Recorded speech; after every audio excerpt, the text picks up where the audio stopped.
Welcome back to the channel. These are 3 important principles that you need to be following to give yourself the best chance at reattracting your ex back into your life and to give your ex a chance in the feeling of wanting to come back into your life. Now, number 1, if you are the dumpy, a lot of times what will happen and what happened to me during my first breakup is your ex will try to friend zone you. My ex tried to friend zone me right after the breakup. She tried to offer me friendship, and your ex may have already done that to you. And if not, they may offer you friendship to try and give you some sort of closure from the breakup, to try and give you some way to still be around in their life more, but not romantically. If your goal is to work on things with your ex, if your goal is to reattract your ex back into your life and you still want to be with them, then they need to know and you need to let them know that you're not going to accept friendship. You're not going to settle for friendship just so you can still have some sort of way of contacting them, just so you can still have some way of being a part of their life. They need to know that you want to work on things, that you want to continue seeing them. And if they are unwilling to do that, if they are unwilling to work on things, they are unwilling to see you, then you need to tell them that if and when they change their mind to reach out to you. The mistake that a lot of dumpies make is they try and agree to friendship thinking that over time, if they can just, continue being friends with their ex, if they can still talk to them, that eventually their ex is going to change their mind, and that's just not going to happen. You cannot agree. You can never agree to friendship with your ex. They need to know that it's romance that you're looking for with them, or you're just simply not interested. Until they are ready to work on things, until they are ready to continue seeing you in that romantic way, then you need to just move on with your life. You need to focus on your own life. You need to focus on becoming a better person. And you need to give them the time and space to miss you, to think about you, and to get to that point to where they, might want to come back to you. Also to give them the time to work on themselves so they can become a better person as well. Number 2 is being able to walk away and never look back. This is the strongest negotiating point and the strongest negotiating stance that you can take when you're interacting with someone. When you walk away and you never look back, that means that you do not contact them for any reason whatsoever ever again. That means that you don't wish them a happy birthday, you don't say Merry Christmas, you don't say Happy Thanksgiving, no holidays, nothing.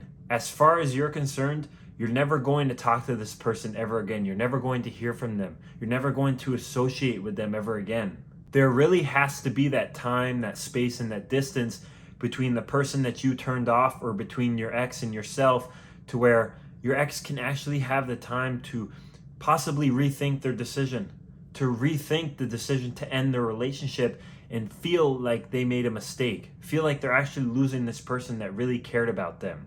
Attraction grows in space, right? So you have to give them that space. You have to give them that time for their attraction level for you to start to rise again. And the only way to do that is by sticking to no contact and not reaching out to them for any reason. You don't associate with them unless they are trying to come back into your life romantically, unless they want to work on things, unless they are coming back into your life for what you want out of their relationship with the both of you. It should be their idea to reach out to you first after they've had some time to think about and realize that they're never going to hear from you again if they don't reach out to you romantically like that, if they don't reach out to you to work on things. Now, number 3 is if and when they start to contact you. Now, if your ex has been reaching out to you and they reach out more and more consistently and you start to see it's becoming a regular thing, then you should be assuming that they want to see you.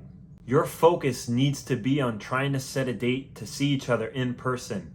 You should not be spending all this time going back and forth on the phone, talking about all this small talk and, just giving all your time and attention to them right away, every time they reach out, because that's going to kill any mystery that they've had about you, any, thoughts and wondering that they've done about you, about what's going on in your life. If you're just giving that all the way on the phone, then they already know everything. They're going to know everything that's going on, and that's just going to lower the attraction for you. I want to make this very clear also. This only applies to them, or this only applies if they are reaching out to you as far as you trying to set a date to see each other. If they have been liking your pictures on social media, if they have been viewing your stories, if they're liking your stories when you post a story or anything social media related, that does not count. that none of that stuff counts. That's just little breadcrumb stuff. This is only if they are reaching out to you. When they are reaching out to you, you need to be direct and assertive with what you want. If you want to see them and you want to get on a date with them, you can just simply say something like, hey, it's great to hear from you. I'd love to see you. When are you free to get together? Just invite them to bring a bottle of wine, some coffee, or whatever it is that you like to drink to your place, and you guys can make dinner together. You need to make a definite date to see each other in person. And during that time, or during any time that you are talking to them over the phone, or you do set a date and they do, show up for the date and you guys spend that time together in person, you don't want to bring up anything from your past relationship with them. You don't want to bring up getting back together. You don't want to bring up anything that has to do with the relationship that you guys used to have. Your focus needs to be on just creating a fun environment for them, enjoying spending that time together, and creating a pleasant environment and just having fun and really enjoying each other's company. Simply just think of it this way, right? Think of it like you're on a first date with them again. What was your first date like? It was probably really fun. You guys probably had, a good time spending time with each other. You probably did things that you both enjoyed doing and it was a pleasant environment. That's what you need to focus on. That's what you need to create again. Just think of it as a first date. If you follow those 3 principles when you're dealing with your ex and when you're going through this breakup, then I guarantee you that you are going to give yourself the best chance at reattracting your ex back into your life. So if you did take some value away from this video, make sure you like and subscribe right down below. If you do want your ex back and you do want to save your relationship, click the link in the description below. I can help you with those things and I would really love to work with you. So I will see you in the next video.